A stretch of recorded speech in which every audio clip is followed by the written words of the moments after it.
Hi, Adam here. I'm a tabletop role-playing game designer. Welcome to my video series, Finding My Next Favorite TTRPG. Today I'm going to be looking at Ironsworn by Sean Tompkin. So, Ironsworn shares a lot of the same DNA as Dungeon World and Apocalypse World. It's a Powered by the Apocalypse game. I didn't find out about that until I was deep in the rules, and then I was like, wait, this looks a lot like that. One of my criteria for my next favorite tabletop role-playing game is that it has a fantasy genre, but not a unique niche setting. And there is an implied setting here, the Ironlands, but the rules go on to say that it's not required, and it doesn't look like it absolutely has to be. The one tie I found between the setting and the game mechanics is that sworn vows are super important. In fact, it's something that you track on your character sheet. But that's about everything I could see, at least at my cursory glance. And I don't think swearing a vow is so unique to this setting that it couldn't easily be applied to other settings, even homebrew ones. So like Dungeon World and other Powered by the Apocalypse games, you have moves. And a move is just any action you might take that has an uncertain outcome and has narrative weight. So the outcome actually matters for the story. For example, one of your moves might be to gather information, and that might be something you do that you'll roll dice for. And I like that. I'm looking for non-combat mechanics that actually have narrative weight, that have a place in the game that's not just vestigial or tacked on. And gathering information or other non-combat moves seem to have as much mechanical weight as combat moves like swing a sword or fire an arrow from a bow. In Ironsworn, you have 5 ability scores: Edge, Heart, Iron, Shadow, and Wits. And these are just simple numbers like 1, 2, or 3 that you add to certain rolls. Like if the aforementioned example, if you're gathering information, then you would roll plus wits, which just means roll your dice and add your wits score. You're probably wondering why iron is a score. I think it's just supposed to represent your physical strength or durability. So, for example, if you're swinging a sword, you would add plus iron.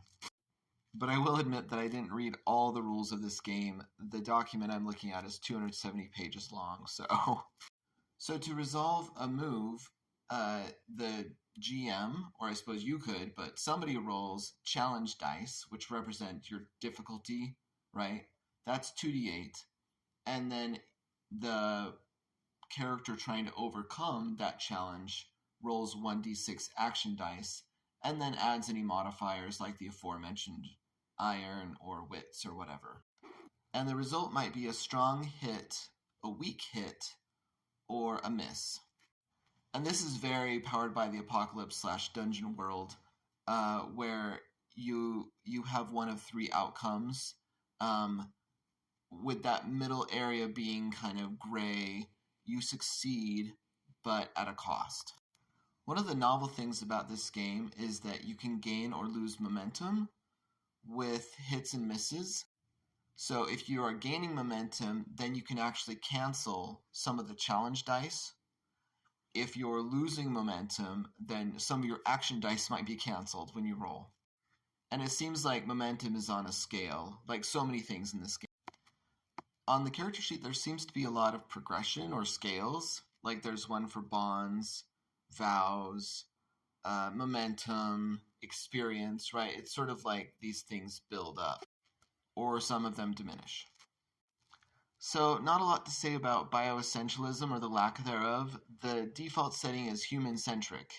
But there is a place on the character sheet to put a culture down. I'm not sure if there's any mechanical weight to that. A quick search of the document doesn't seem to have a lot about culture, so that might just be flavor. There's a big emphasis on progress. In fact, there are 1, 2, 3, 4 different ways to progress. Fulfill your vow, reach your destination, end the fight, or write your epilogue. These are moves, and each one of them allows you to make tick marks on these progress boxes. Um, and once you fill up enough boxes, well, I don't know, something happens. I guess it's on a case by case basis what progress does. The more you have of it, the more favorable the outcome.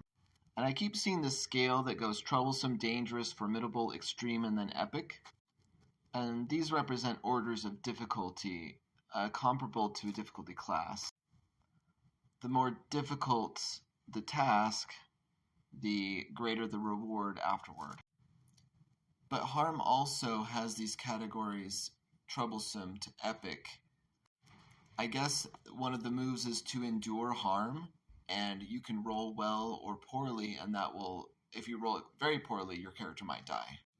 Weapons are divided up into two categories. There's deadly, and then there's unarmed or simple.